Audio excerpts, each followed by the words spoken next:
keempat akan menjelaskan tentang sejarah proklamasi Indonesia. Kalian tunggu ya. Selamat menonton. I love fast women, Jackie don't curse it. Have your cake and eat it, baby, it's your birthday. Baby girl, you know what I want. Let me do it to you, do it to you. Let me do you like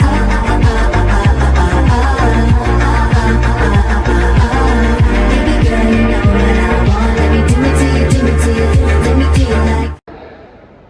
Assalamualaikum warahmatullahi wabarakatuh. Hai guys, saya Rani Suskular dan saya akan menjelaskan tentang kedatangan Jepang di Indonesia.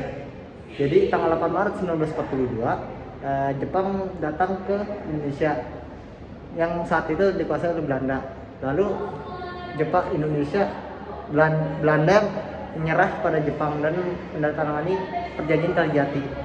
Setelah itu pada tahun 6 Agustus 1945 Hiroshima dan Nagasaki. Hiroshima dibom atom.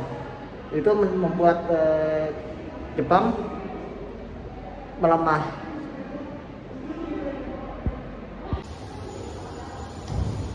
Oke, jadi Jepang itu dibom di Hiroshima dan Nagasaki oleh Amerika Serikat.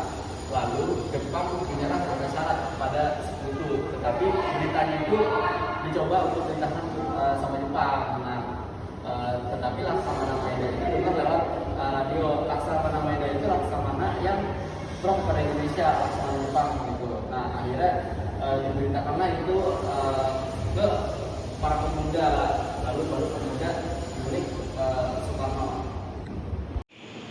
Jadi para golongan pemuda ini khawatir apabila kemerdekaan yang dilakukan oleh PKI jadi seolah-olah merupakan kemerdekaan pemberian hasil dari Jepang, karena PKI itu bukan Jepang kan.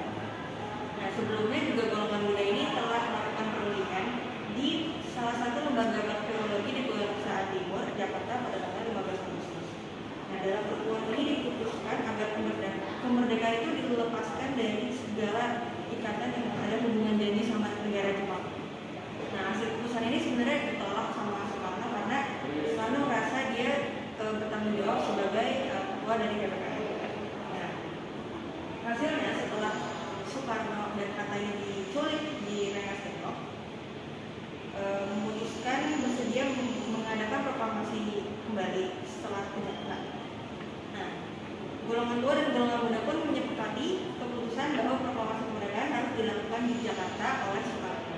Nah, esok harinya Ahmad Subarjo ini menaruh nyawanya dengan menjemput Soekarno dan kakak untuk kembali ke Jakarta dan menjamin proklamasi kemerdekaan terselenggarakan. Nah, jadi hari setelah terjadinya peristiwa Rengas Dengklok ini adalah proklamasi kemerdekaan yang diumumkan pada tanggal 17 Agustus 1945 dan selambat-lambatnya pukul 12 waktu Indonesia bagian barat. Halo semua.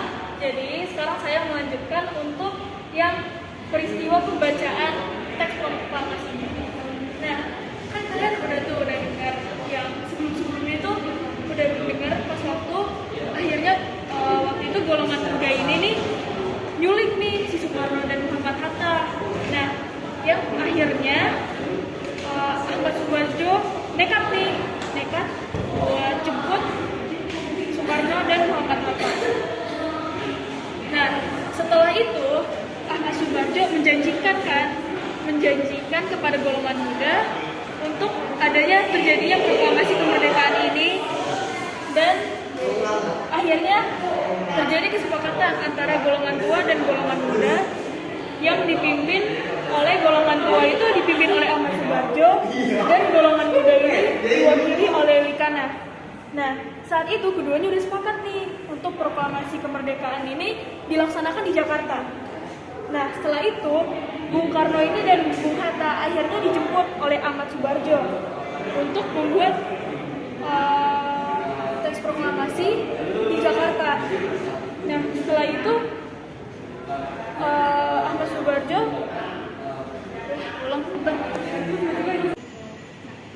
mungkin saya tuh sambil dilihat-lihat dulu ya ini. Ini dia pengibaran sang saka merah putihnya pada saat itu. setelah pembacaan proklamasinya oleh Soekarno dan didampingi oleh Bung Hatta. Setelah itu dilanjutkan oleh Zora, peristiwa setelah terjadinya proklamasi saat itu.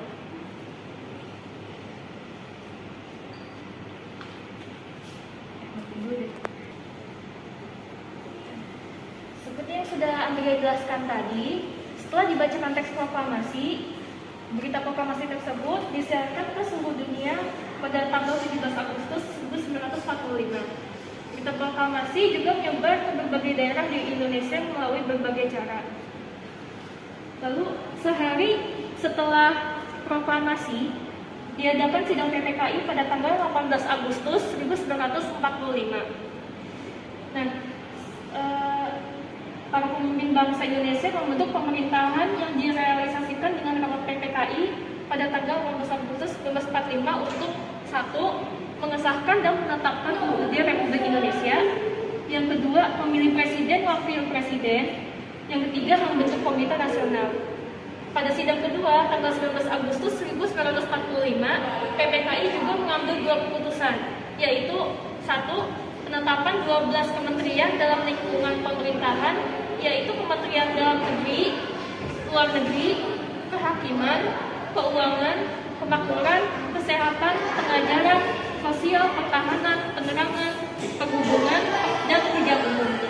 Lalu yang kedua, pembagian daerah Republik Indonesia dalam 8 provinsi, yaitu Sumatera, Jawa Barat, Jawa Tengah, Jawa Timur, Sunda Kecil, Maluku, Sulawesi, dan Kalimantan. Berikut adalah peta pembagian wilayah Republik Indonesia dalam 8 provinsi. 1. Sumatera, 2. di Jawa Barat, 3. Jawa Tengah, 4. Jawa Timur, 5. Sunda Kecil, 6. Maluku, 7. Sulawesi, dan 8. Kalimantan. 2, 3. Sekian dari kelompok kami. Terima kasih sudah menonton. Dadah.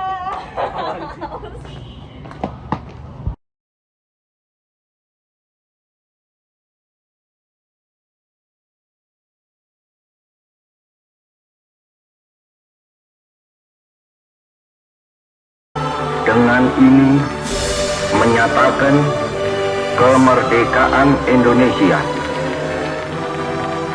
Hal-hal yang mengenai pemindahan kekuasaan dan lain-lain diselenggarakan dengan cara saksama dan dalam tempo yang sesingkat-singkatnya. Jakarta, 17 Agustus 1945, atas nama bangsa Indonesia, Soekarno, Hatta.